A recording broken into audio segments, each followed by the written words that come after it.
What's up, y'all, man? We are back again with another video, man. And today we're here to talk about the Utah Jazz. First of all, I want to say I'm sorry I haven't uploaded in like a week. I ordered a new mic and it was supposed to come on Thursday, but it got pushed back because of, I don't know if you could say that word on YouTube, but it got pushed back of the 19 because of the 19. I don't want to say the first word, and that's how all delivery things are. Everything's getting pushed back. I just had to cancel the trip because all that stuff's going on. But yeah, I'm back. We're here to talk about the Utah Jazz. I just feel like this season, when you look at the contenders, a lot of people like to name the Suns, Warriors, teams like the Lakers, even the Lakers because they had LeBron. Then you go on the East Side, you got the Heat, you got the even the Bulls, the way they've been playing, the Nets and the Bucks. But I feel like a team that never really gets talked about is the Utah Jazz. And I think they need a lot more recognition. They never get any national attention. But the thing they're doing this season, I think is going under the radar, completely under the radar. They're 26-9. Actually, they just got a win yesterday. So they're 27-9. They have the best offense in the league, according to NBA efficiency, and the third best defense. And I don't think this year is a fluke like those last few years were, where they're the best team in the West. I don't think this is the same team. So basically, the whole point of this video is just me breaking it down to you why this team is not the same team for past.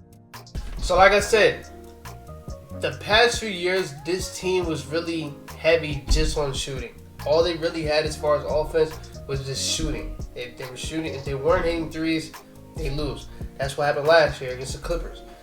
They went with their agenda to straight shoot threes, and they were missing a lot of their shots those last few games. And then they tried to put it all on Donovan, and he can only do too much. He had like 45 in the last two games. He can only do so much, and they ended up losing that series. But I feel like this team is completely different from last year and the year before that. They're still shooting their threes. They're third in the league in threes. I think the teams above them are the Warriors and the Timberwolves, which is crazy. I didn't expect the Timberwolves. But they are more well-rounded.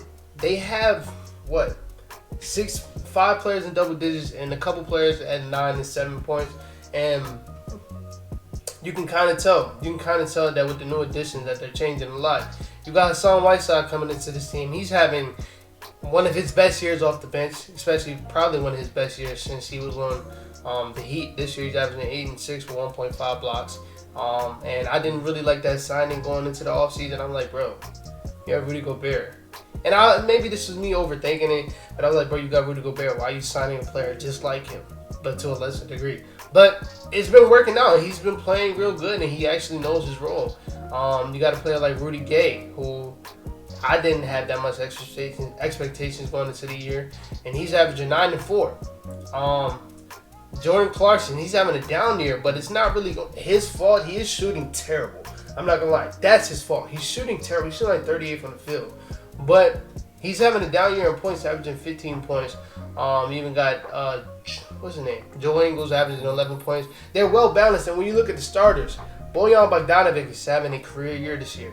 I know he's like 32, and it's kind of late to have that year, but averaging 17.6 points, 47 from the field, 42 from three. Having a really good year, and you can kind of see the past things with him was if he's not hitting his shots, he's just going to keep shooting.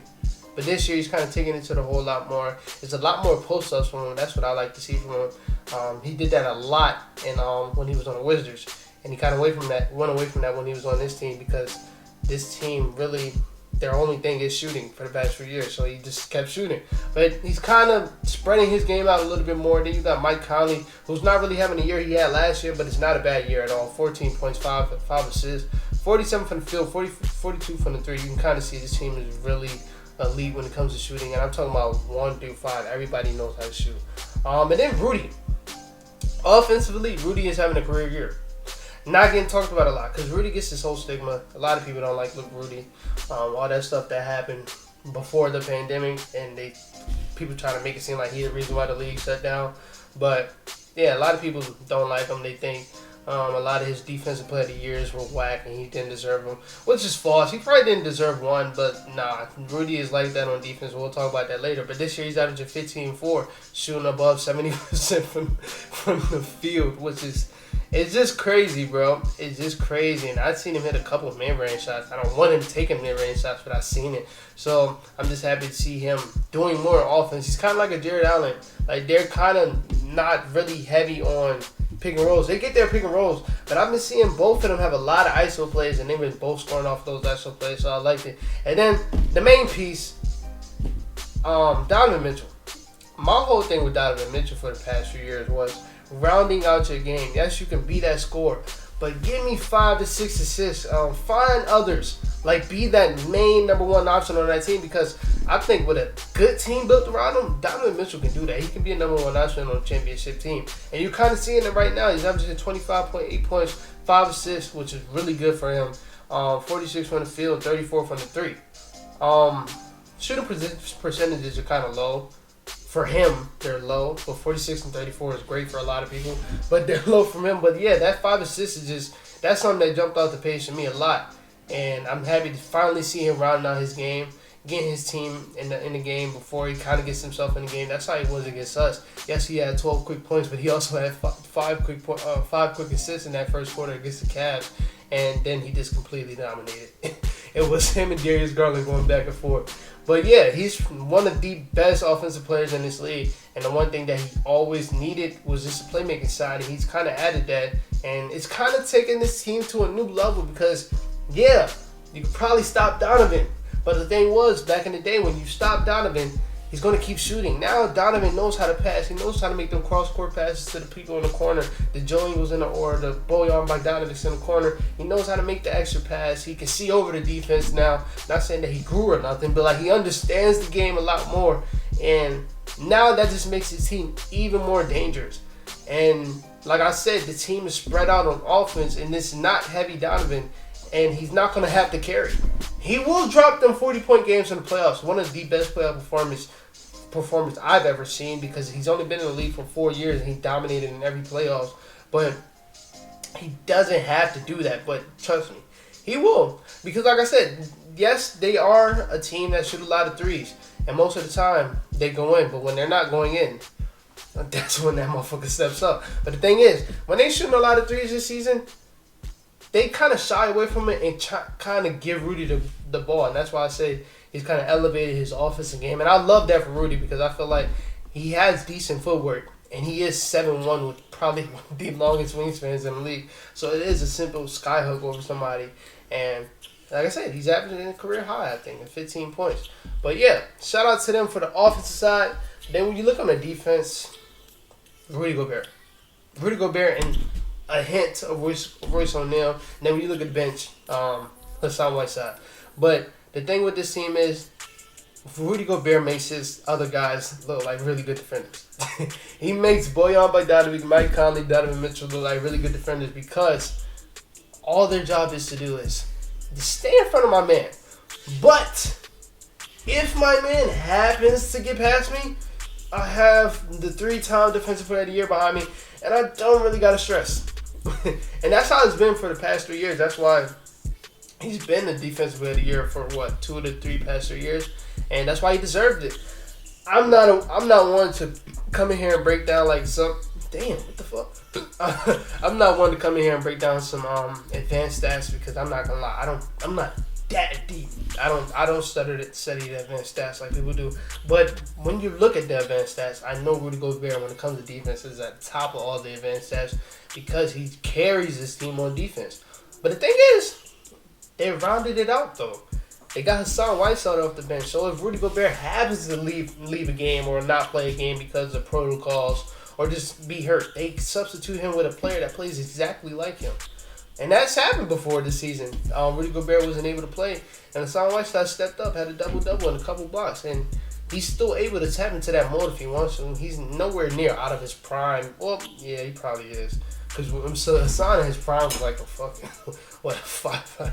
That boy was blocking everything, bro. I remember that first game that Hassan kind of put his name on the map. He was like, I'm just trying to get my 2K right now. But, yeah, Hassan can still tap into that mode when he wants to. But I kind of like him on that bench role. And then I like the addition of Rudy Gay, a rub player that's going to be really key when they go to the playoff. He's shooting it really good, and his defense has been really good. And he kind of brings that grit and grind aspect to this team that they kind of were missing.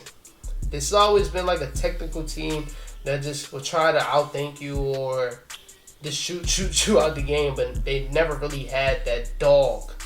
They got two dogs coming off the bench now, and Rudy Gay and Hassan Whiteside, and then a player that I haven't really talked about, Royce O'Neal. I'm not a big Royce O'Neal fan. I'm not gonna lie, because he was talking a lot of shit against Paul George when Paul George was busting his ass. But yeah, I'm not a big Royce O'Neal fan. But if I put not my hatred, but like my little bit of a disliking to the side, he is a really good defender. They put him on the other team's best player all the time, and he does a real good job. But like I said, he do get his ass busted a lot. He's not all that, but he is a really good defender.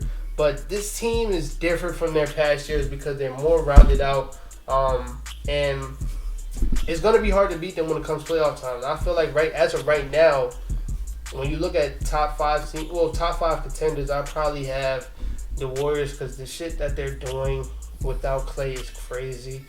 The Bucks, when they're healthy, the Bucks.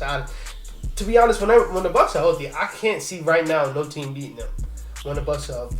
And then I would put the Jazz right behind them. I have more faith in the Jazz and the Suns. I don't know why. Maybe that's a hard one. You discuss that in the comment section, but I would take the Jazz over the Suns. But yeah, I would definitely have them as a top 5 contender in the league right now. And I feel like they need a lot more national attention. They need a lot more national games. And like, can you make them early? Like, I want to watch the Jazz a lot more. I'm not staying up to 12 o'clock on a fucking work night to watch the Jazz. No, I'm not doing that. So can y'all make them have like an 8 o'clock game? Like, come on now. But other than that, man, that's it for this video. If you want me to bring down another team, let me know. I'll be back with another upload one day this week. I'll probably try to double upload, especially when I get my mic back. When I get my mic back, I got this light, so I get home at like 5 o'clock. It gets dark at 5 o'clock, so I got this light. I'm trying to make my setup look nicer. So expect better videos this year. Happy New Year.